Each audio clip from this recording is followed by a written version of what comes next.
Hi, welcome to Bad Music Taste and Other Ways to Ruin Your Life. My name is Dominic. And my name is Sam. Dominic has a record this week. This week's record is In the Blink of an Eye by Vision. This record was first released in 1997 on Nemesis Records. The copy I have here is a first pressing on black vinyl. But anyways, today we're talking to Joe Nelson of Winds of Promise and Trust Records. How's it going, Joe? It's going pretty good, my man. That is a great record, that Vision record. I love that band. Oh, They're thank you. great. Saw them a million times. Yeah, Well, I not a was million. I was Not a at million. the Dave Franklin tribute a few years ago in New Yeah. Jersey.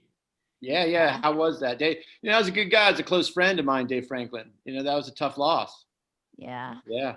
It was an awesome show though. Yeah, I Sure. remember walking out of the venue and Pete Steinkopf from the Bouncing Souls walks in with a pizza. Yeah. Yeah. I mean, that's the cool thing about music and hardcore and punk rock, especially, is there's a very tight community of people.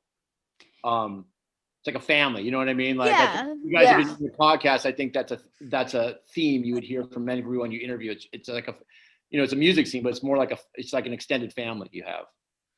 Yeah, there's no separation. When you go to see No, the Descendants, it's not like you're going to see Aerosmith. no, it's definitely not like you're going to see Aerosmith. That's funny. Yeah, but talking about Vision in the new Winds of Promise record, I heard a lot of Vision and Dag Nasty. So would you say that these were influences? Yeah, I think so. Winds of Promise.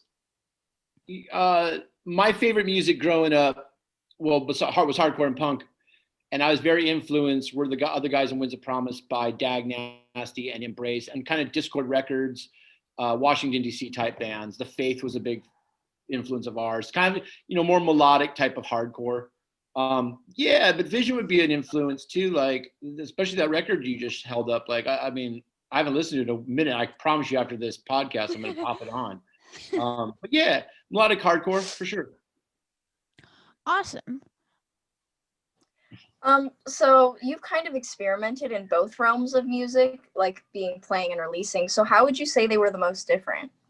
You mean as far as being in a band and releasing a record, like doing? Yeah. Well, it's being in a band like I'm in a band. It's not a profession. I'm not a great singer or a great musician, So it's like the hardcore bands are fun. The record label is a real business. I would say being in a band and having records put out and knowing, as say an artist, quote unquote, what you expect from your record label is a huge advantage of running a record label. But it's a totally different animal. When I do music, it's for myself and it's for fun. It's just to create and have that outlet. And especially, I have another band called Trigger Man, that's releasing a record in February that we've been working on for a couple of years. Music's a really great, or anything creative, like your podcast. It's just a great outlet, to just express yourself and get your vision out there, whatever it may be. And putting out the record label, doing the record label, it's more of a proper, it's a traditional business. So my goal is to make sure that I'll hold this is our first release, the Circle Jerks Group Sex. This is the first release we put out on Trust. It's our goal is to make sure that is done as that we're doing justice to this great record and to the band and making sure that the band is happy. But so I guess to answer your question, then to take the long way, is it helps being in a band and running a record label because you're sympathetic to the artist and you understand that your job is to really help them get their vision out to more people and stuff. Yeah, because you were in their shoes then. So yeah, right. Sure. Yeah, and then the bands like the Circle Jerks, those are huge influences on all of us. That record I held up came out in 1980. That's pretty much the very beginning of kind of hardcore in America. So. Yeah, it was just kind of like a perspective question. Yeah. I'll try to keep my answers short. I appreciate it. Was a great question. I just, it's just like the record label started really out of a kind of a, how do I explain it? It all kind of comes full circle. I was a kid, your guys' age. I got into punk rock and hardcore skateboarding. I went into the music business. I had some bands, like you mentioned, was a Promise in this band, but they were for fun. And as I'm getting towards the end of my career, I just thought it'd be great to come full circle and do a record label and try to, kind of champion that music that got me into the music business to begin with. Yeah. Yeah. Going back to that Circle Jerks record, how was it to work with like such a classic band? Great. It's like and there's so many other great records coming out, and I'll make sure you guys are privy to all of them. But like, it was really great, like working with Keith Morris and Greg Hudson, these guys, to get this record out. Yeah. And then all the other, like, I've become, because of this record, I've become pretty good buddies with Ian MacKaye, who I know you guys had on your show. And Yeah.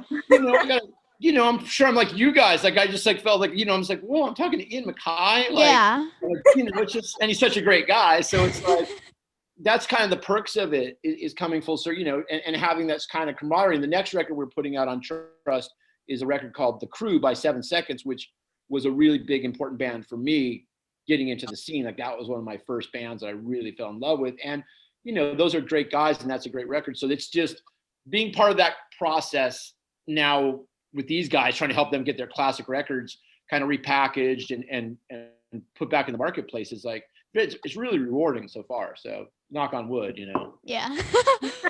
But when we talk to Ian, I wear this hat every time I like turned it around.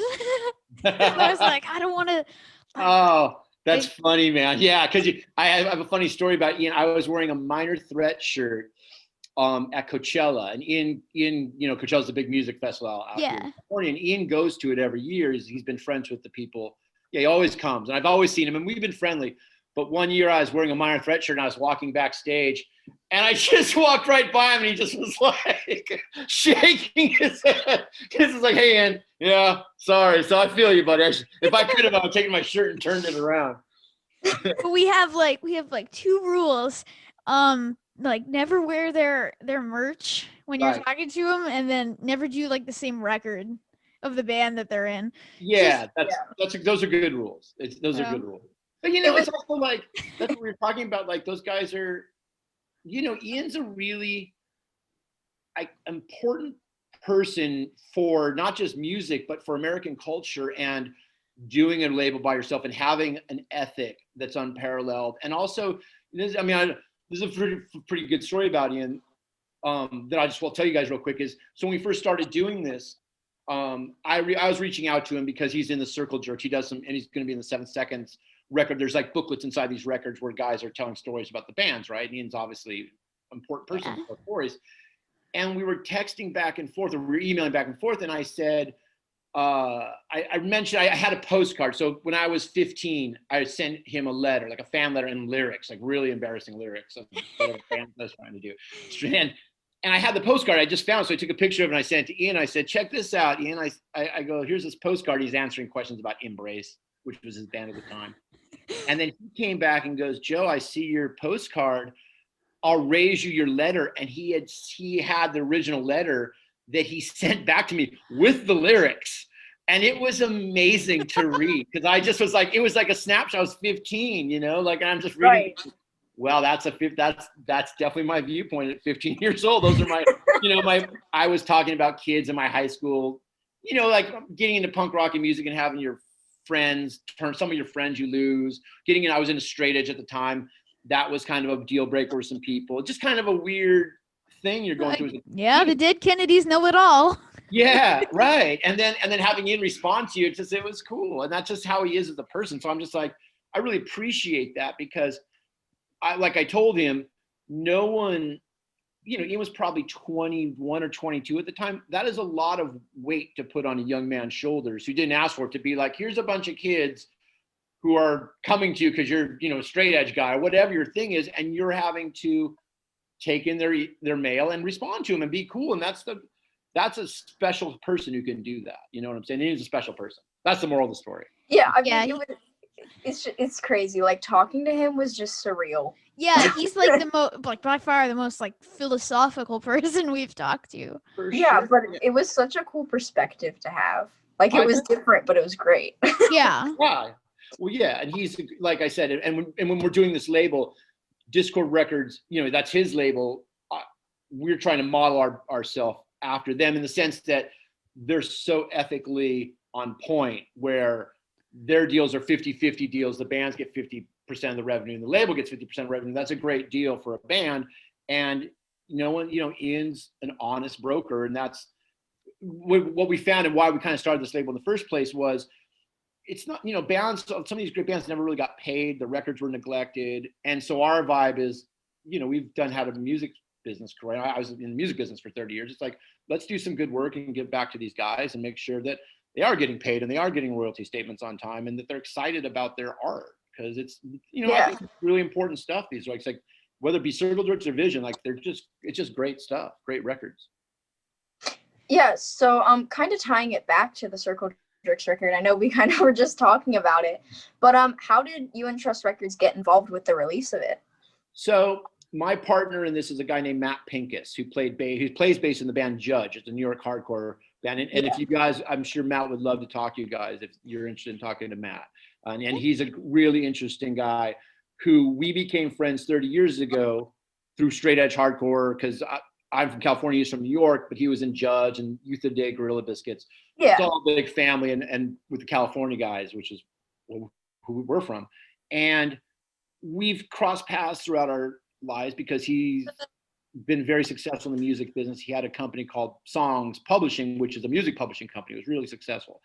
And we worked together on some nonprofit stuff with publishing. And publishing's, I'm 50 years old, and I've been working. I still can't understand music publishing because it's so convoluted, and it's almost designed to make it impossible for anyone to figure out how they're getting paid and where the money is coming from. So our thing was, because he had this great company with artists like The Weeknd and Lorde and Pharrell and like these big artists, we were able to piggyback some bands like Youth of Today and Judge and Gorilla Biscuits and No for an Answer, like kind of within his world, to help them in a nonprofit way get their publishing in order. And with streaming, it's such a weird thing. Like streaming is the way everyone's consuming music, which is a good thing in a lot of ways. But the way the money gets paid to the artist is, it's micro pennies. It's a tenth of a penny per stream, right? Yeah, that's not a lot of money. Right, because like you think about how many people use Spotify nowadays for their artist, and like that is just like not like any money basically. No, but the thing is, so with Matt, so the thing is because he had these great artists like The Weeknd who's doing billion streams or whatever, he was able to have some muscle, and we were able to kind of whether an artist is making $20 or $2 million, it's still their money if you're streaming it. So our stance was, look, there's money out there that is not being collected for some of these hardcore bands. Let's just help collect it for them and button it up. And then through that partnership a couple of years ago, we were like, it'd be really cool to start a record label, because as we're getting older, record labels going away. Like there's some records like the Cro-Mags Age of Quarrel that you can't find on Spotify. I mean, maybe you can find it now, but there was a time when you couldn't find it because there was bad blood in the band. There's records that have gone out of print. And there's great records like that Vision record, going back to that, that's on a record label called Nemesis, which is owned by Big Frank. It was a great friend of mine. And, when Big Frank's gone and Dave's already gone, like there's Pete and Matt and Chris McGill. Those are the remaining people in Vision. Like, what happens when everyone's gone? Does Vision just disappear and fall into the ether because no one's there to take care of it? Or can we do some good work and come in and go, we will button this up and make sure when guys are gone, their kids are getting paid. And when their kids are gone, the grandkids are getting paid. We'll be long gone, but our dream is you'll always be able to get this Circle Jerks record in some sort of streaming platform. Like the music will go into a complete, streaming world eventually. There's no, the physical stuff is great, but unfortunately, I mean, for better or for worse, that's just where it's going. So that's kind of why the label came together, was to preserve this music, give back to people. And the Circle Jerks thing was great because we were trying so hard to sign bands, and I just happened to stumble into a thing with the Circle Jerks, and Keith and Greg were looking for a label, and I was like, "Hey man, we got a label." Yeah. You couldn't start with there's Minor Threat, Bad Brains, Black Flag, and Circle Jerks are the true Dead Kennedys, the true beginning of this music and Misfits, right? Yeah. So that we got a good touchstone, and then, like I said, our next record is 7 Seconds to Crew, which is a great record. We'll be doing a Youth Brigade record, an Aggression record, TSOL record. So now we're off and running, and I hope like for the next 10 years, we're putting out great records, every year. Yeah. Yeah, I mean, that was just a great way to start, though. Yeah. Yeah, right. It's a whole. Yeah, like I don't. Yeah, I, and then you're working with Keith Morris, so like I call Keith Morris all the time, and Keith's great, and you're talking to Keith, and he's so he's so seasoned. He's seen everything. So like, and his musical taste is just like he's an audiophile, so he loves records. So if I'm calling him, I got to spend about an hour. So I just go, okay, I'm going to call Keith. Which I'm glad to do. I'm going to book out an hour of my time because Keith is going to want to talk records and music he's listening to and all this like kind of conversation we're having is fun stuff. We're like, okay, but it's Keith Morris. yeah. Right. I'm not sure if you know, but Greg Hudson wouldn't tell us. Do you know who the new Circle Jerks drummer is going to be? I kind of think I do. Those guys are playing it. That's great. You talked to Greg. You guys are. You wouldn't tell us. They're playing most of the best. And I think also with the pandemic, we have to see how touring is next year. So Yeah. I do know that the drummer that I've heard, which I unfortunately not gonna be able to tell you guys, is he's a ringer. Like it's a great drummer and a pretty big name. People are like, okay, that's a great drummer. So I think we'll probably find out about 4 months, 6 months, maybe. All Okay. right. Yeah. Hopefully, guys are The thing that sucks is I was supposed to see the Circle Jerks at the Black Cat in Yeah. October, I think. Now they're like, Right. well, it's gonna happen in May, so I'm just waiting for that to get canceled. It's not gonna yeah, happen I in don't May. think it's gonna happen in May. No. I think what'll happen with touring is some touring will happen in the summer, the fall maybe, and then It's gonna like all like restart. yeah, with the December. vaccine and just kind of the way this is going, Yeah. we'll be okay. But it'll be like 2022, things will get back to normal. Because what I've learned about this record label is, because this is new for me, obviously, is there's a lot of records coming out next year because our pressing plant, there's only a few pressing plants in the world. The one Right. we're using, it used to be a 3-month turn, and now it's a 6-month turn to make something. So you're like, oh wow, so that means there's a lot of people because you got to figure the artists spent this year since they couldn't tour writing new music or getting ready to release something, and so next year's going to be busy music wise. Yeah, I mean, I feel like the year is definitely looking up as far as the music industry goes. 'Cause, Yeah. like, there's been a lot of great creativity and new artists, but like, not hearing practically anything about live shows still kind of sucks. But everything's looking up a little bit, and I'm just hoping everybody gets through like flu season and stuff safe. Yeah. You, man. And how are you guys doing with school? That's got to be weird. Just awkward. Yeah. Yeah. Like we have like on Monday we'll have 4 classes, on Tuesday we'll have 3 classes, and then on Wednesday we'll have no school. It's like a catch-up day, get all of your work done then. Right. And Are you guys Zoom learning or in person? yeah, Zoom learning. Oh, yeah. Yeah, I don't think I would go into like actual school. Yeah, I mean, like, if given the option, sure, it would be great to be in person, but like, if I'm sitting in school uncomfortable every day and like constantly, you're not gonna learn anything then. right, I'm not paying Right. attention to what I'm learning. I'm paying attention to Who's am wearing I a gonna mask? get sick, Yeah, right? because there's Right. gonna be like the asshole who pulls it under his face and like For coughs on sure. somebody. Well, yeah, yes, you do have to deal with that in school. That is for sure. There will be some bullies who'll be coughing on people. Yeah. Oh yeah, It's a weird time, man. Like, I was a history major in college, and you kids are growing up in a fascinating time to be alive. It may be like tough, and you may, but like years from now, you're gonna look back and you go like, man, remember 2020? Like that was a crazy year. There's never been anything like it. I mean, there was in 1918, there was a Spanish flu, there's influenza, but like obviously none of us were around, and there's no real connection to that anymore. So this is a real. It was shocking the way it kind of unfolded. Like you're like, oh, this is going to be bad. Oh, no, this is going to be really bad. And then it's like,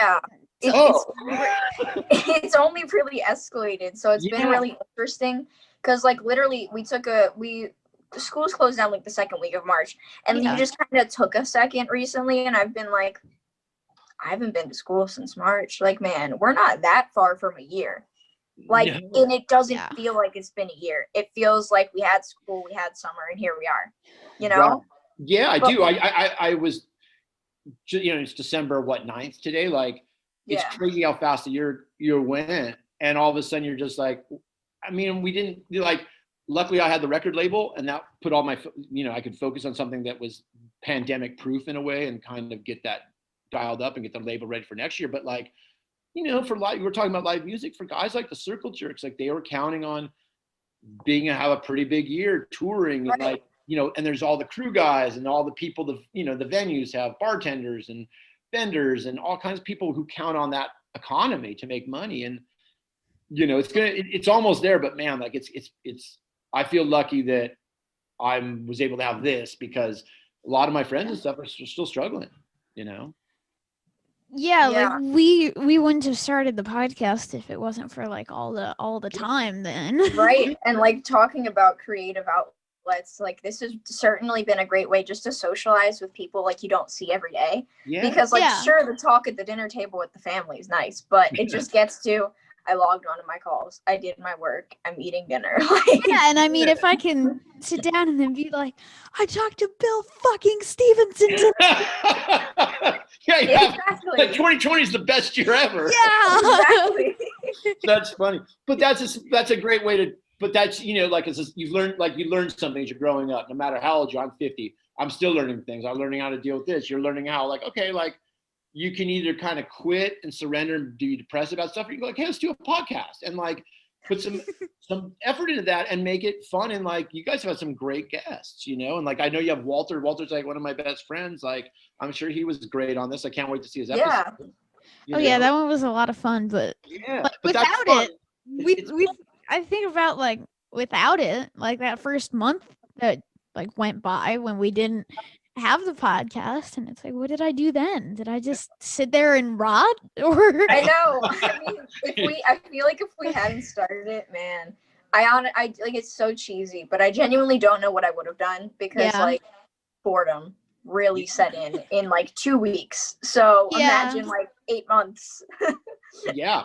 No, I think it's great though, but I think it's kind of, we're all in the same kind of stream, like podcasts and record labels and bands and stuff. Like, it's like, it goes back to my point, we're talking about this being like extended family, and there's something about that kind of music that you guys are talking about. Like, there's a frequency or something that resonates with certain people, whether it be you guys or me or Bill Stevenson or whoever. It's just like I said, when I talked to Ian MacKay, like we're already past all the small talk and stuff, because we're the same, we're from this kind of tribe, this punk rock hardcore tribe, and that's and I think it all kind of works together. So I think like, podcasts have been a really interesting thing to watch kind of come about the last couple of years. And I don't think all of them are great. But I appreciate the fact that people are doing them, because it's something positive and it's something creative. And I do enjoy like your guys' podcast. I do enjoy listening to some of the conversations you guys have had with people, because it's like, it's refreshing to, you do have an advantage being kids. So it's hard to say kids. We use that. We in our emails. We always, if you guys have been in your 40s and come to me, I'm like, oh man, come on. I always use hi, I'm Dominic and I'm 13. Want to be on the podcast? Keep using it. It's a good move. Yeah. But anyways. And I don't think we would have booked as many people if we weren't. I think since then we've gained like our own credibility just as people, but like that definitely helps. It definitely. And I think it's like, I'm sure you guys have learned how to get better at the podcast. It's like anything, like putting out the Circle Jerks record. I think we did a really great job. I can promise you the next record will be even better, because you learn. You're like, okay, these are mistakes and these are the ways we should do stuff. And the podcast is, the best podcasts are when you're getting into kind of, to me anyway, when you get kind of deep and you're diving into things that are interesting to someone who might not know what punk rock is or anything, and we're like, whenever we watched the first episode, we had JR from Less Than Jake. He was our first ever guest. We're like, why? Because our questions were like top 5 records. Like, if you were stranded on an island, it was. I know, we were literally playing Desert Island the whole time. So now we're having him on again next week. Yeah. Okay, you're gonna make it, but I don't even know that. Like, I think the desert island question is kind of interesting too. Like, I don't think that's a it's Yeah, but now we try your to have instincts like. were correct. Your guys' instincts are correct to go that route. But then I think as you start Yeah. talking to people, you're like, I don't really care about your top 5 records. I want to know, I'm talking to Bill Stevens. Yeah. So you Right. just learn as you go. And it was like now we try to have a conversation and maybe like not rely on the questions, but then it was just like question answer, question answer, question answer. Okay, Right. thank you. Yeah. So we've gotten better, but like for neither of us ever doing something like that before, and it being like our first musician, we definitely could have done worse. Like, Yeah. I'll cut out some slack. We could have done much worse. And that's good. That's good to know. Like, but like, yeah, it'll only get better. How many people have you guys interviewed now? Oh, I want to say like somewhere between 40 to 50, but I'm not Yeah, sure the number. I don't know exact. It's somewhere between that. You guys are prolific, man. You guys are not. You guys have spent 2020 creating. Man, And we like within the past 2 weeks, we've done like a lot of interviews. Like I don't know how many, but we have like now we have enough to go until like early March, which is. Yeah. So like, Yeah, if you're watching this in March. Yeah. So in March, what are we talking about in March? So the 7 Seconds record will be coming out. Yeah, but that's good. I mean, the same thing. The record label, like, it started with the Circle Jerks, but then we partnered with the BYO guys and Tiesto. So right now, I have enough records for 2.5 years because we're trying to release the records one every couple months, so it's not overwhelming. Yeah. Like Yeah. record. Yeah, you want to be able to talk about it. Like, I want to, be able to curate it properly, and like there'll be like when we do. Have you guys talked to Kevin Seconds yet? We tried. We emailed him, but then we never got an answer. No, don't take that personally. Yeah. Kevin's a great guy. So when we kind of come to the 7 Seconds thing, like, that is someone I will tie you guys in with. Well, not that you can't do it yourselves, but I'm just saying, like, because I think it's like the one thing we learned with the Circle Jerks is like, okay, like, podcasts are important. It's important to kind of be in that space where when I was a kid, it was fanzines, right? So if you people did fanzines, like this one, and but now it's the podcast, and the podcast is actually a better format in a lot of ways because you can have a deeper conversation. A fanzine, they were those top. What's your 5 albums? How'd you come up with the name? How'd you guys meet? How'd you look like a bar? And now you can have like a real conversation with people. Like talking to Scott Crawford was one of the coolest things because you used to do the same sort of thing. Right. Yeah. Cool, man. But yeah, Doug Carrion from Field Day is always like, you guys are like the new fanzine. It was like, that was like the first thing he said. It's like, this is the modern version of the Xerox. Like, it is, yeah. And it's cool because like you can be a little bit more free flowing. Like if we had to transcribe this interview, people would give up after page 3. Like, what? It's too long. I can't do it. We wrote a book. Yeah. Right. It's just like a book of, and it's only like 2 interviews. Yeah. Every week's a new book. Yeah. Funny. Yeah, and I think the other part is like we kind of talked about like doing these in person at like a show, and we're like, it just wouldn't be the same. Like, we can't travel everywhere we'd want to go. Like, we've talked to plenty of people in California, but like we're in Baltimore, so like we can't just fly. And like even if they were to come to Baltimore, like not very many bands come to Baltimore. No, man. Like Baltimore's rough. Like every once in a while we get an awesome band, but most of the time we have to go to DC. Yeah. Well, I mean, at least DC is close. Yeah. But you guys will tour. Like, what'll happen is like once we got the pandemic, you'll have to take it live. You have to come to like Punk Rock Bowling and do like an on-site live like interview thing. Like live interview. Yeah. It's like an interview marathon. We just like one person at a time. Yeah. You're just kind of walking around like with the camera and we'll have a camera. Like looking backstage, like there's Keith. Yeah. Come on. Yeah, man, Keith's great. Yeah. Well, and look, I think like, you just start this podcast, you'll figure out what to do from there. Like, it's just growing, it's getting better, right? So that's what it's for. It's nice to put something together and then have it get some momentum and be like, oh, this is a thing. We're interviewing Ian MacKaye and Bill Stevenson and like Greg Hudson. Like, there's a lot of people like who want to interview those guys. Yeah, and like a year ago, I would have never even thought that I would like, let alone start a podcast, but then have these people on it. Like, Right. Yeah. that's crazy to me. I don't Yeah. know. Yeah. Well, yeah. What who's your next guest coming up after who you got lined up? We got a couple for the next week because we're so backed up. We're not gonna reach out to anybody for like a Yeah. week or two. Yeah. But Friday is Paris from a local band called Truth Cult, Okay. and then then JR again from Less Than Jake, and then Nancy Baril. So Oh, great. yeah, Will be great. yeah, That's that's gonna be awesome. do a little bit of research on Nancy. Make sure because Nancy's like one of the first female.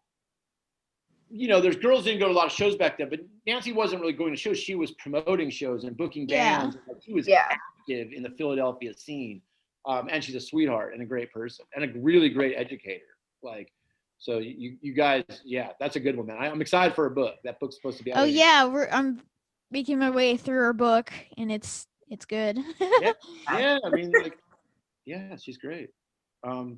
What else? You got anything else you want to talk about?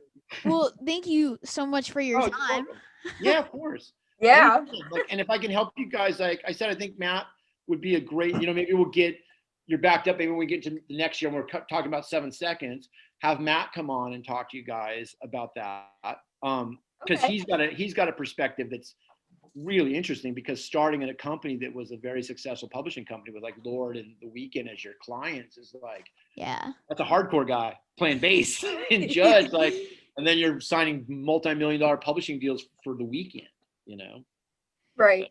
Yeah. It's an interesting perspective. Well, I really appreciate the time, guys. Oh, Thank thank you. Thank Thank you. you. Yeah. Yeah, if you need anything else, reach out. Absolutely. All right, guys. All right. See ya. Bye. Bye. Stay Bye. safe.